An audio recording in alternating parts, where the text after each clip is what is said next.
It seems that the constant fight for freedom of speech never ends.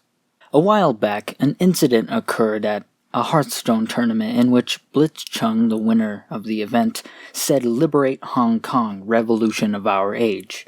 Both Blitzchung and the two hosts were severely punished. Yes, even though the host said nothing, they were treated with the same punishment Blitzchung received. Of course, nobody in the general public liked that, and the shitstorm is still with us to this very day. China, in case you are unaware, has many trade laws. These laws include things that actively suppress free speech. There's no doubt in the minds of many people that the reason for this suppression of speech by Blizzard was because of China. Of course, in a world where everything seems to be running on money, Blizzard, the company responsible for the punishments, have painted themselves into a corner. As mentioned earlier, the general public hates the fact that the punishments have happened and want them completely removed.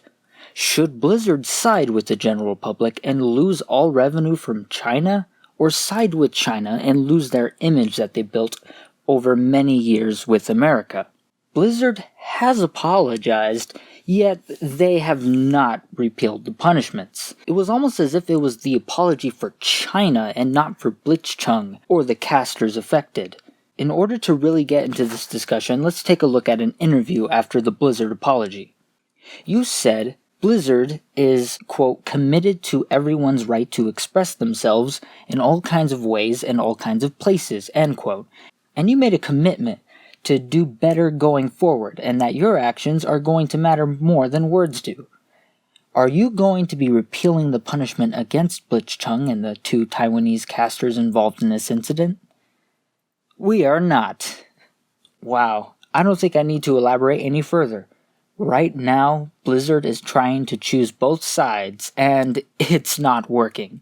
I wonder why.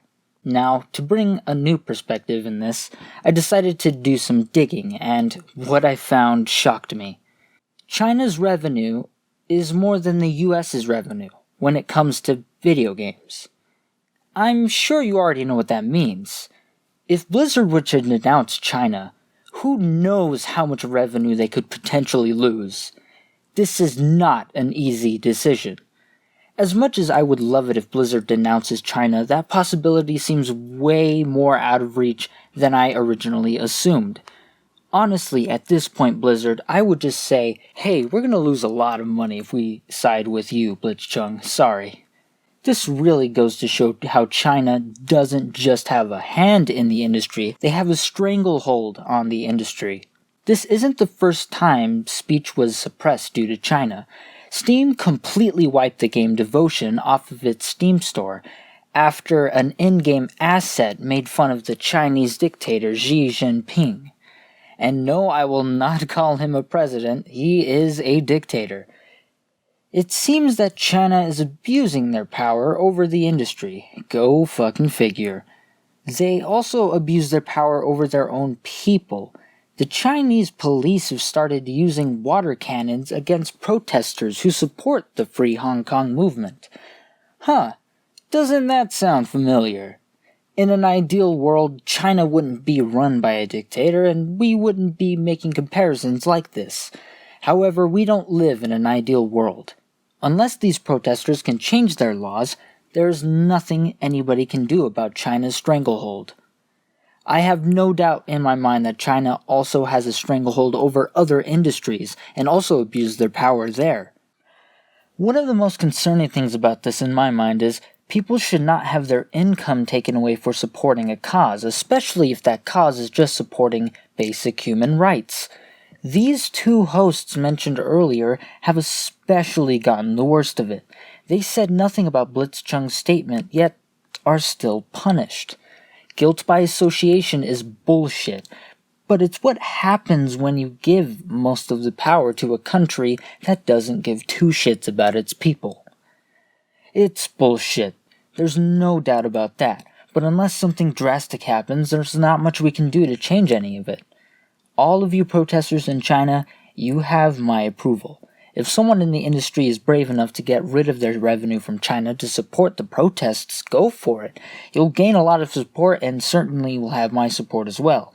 As it stands, however, this is a completely fucked situation. Believe it or not, China isn't the only one abusing their power to suppress free speech. A while back, Bethesda Game Studios released a game called Fallout 76. It tanked badly. The game was poorly made, the public freaking hated it, and Bethesda became a laughingstock in the video game industry. Years later, they released a subscription service for the game. A fully priced game, mind you. That's like buying a movie, and in order to watch more scenes, you have to pay even more money. Apparently, the studio is trying to suppress the employees for speaking out against this practice. Bethesda is not based in China, so it's not like they're currently cowering under them. It's clear Bethesda has gone off the rails and heading into a territory nobody wants them to go. This suppression of free speech is absolutely unwarranted and honestly pisses me off a great deal. I used to like Bethesda, but after everything they're currently doing, they can honestly just fuck right off. If you have as much animosity towards this faceless company like I do, you can buy The Outer Worlds. It's a genuinely great game made by Obsidian, a company that made Fallout New Vegas.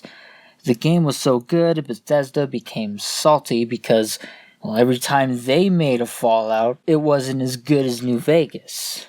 And anytime Fallout New Vegas is mentioned, Bethesda gets all salty about it, instead of being proud.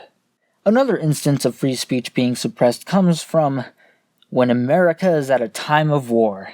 Yes, even America has suppressed free speech. Just goes to show you your rights only really matter when we really feel like it matters. Lots of people have been tried for speaking out against the many wars America has participated in. When a nation is at war, many things that might be said in time of peace are such a hindrance to its efforts that their utterance will not be endured so long as men fight, and that no court could regard them as protected by any constitutional right.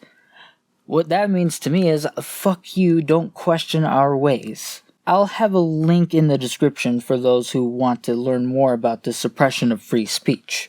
It's been made very clear to many, including me, that when suppression of speech occurs, it's almost never a good thing. Whether it be China, America, or just a company, suppression of free speech happens everywhere, and it's a constant battle people have to endure.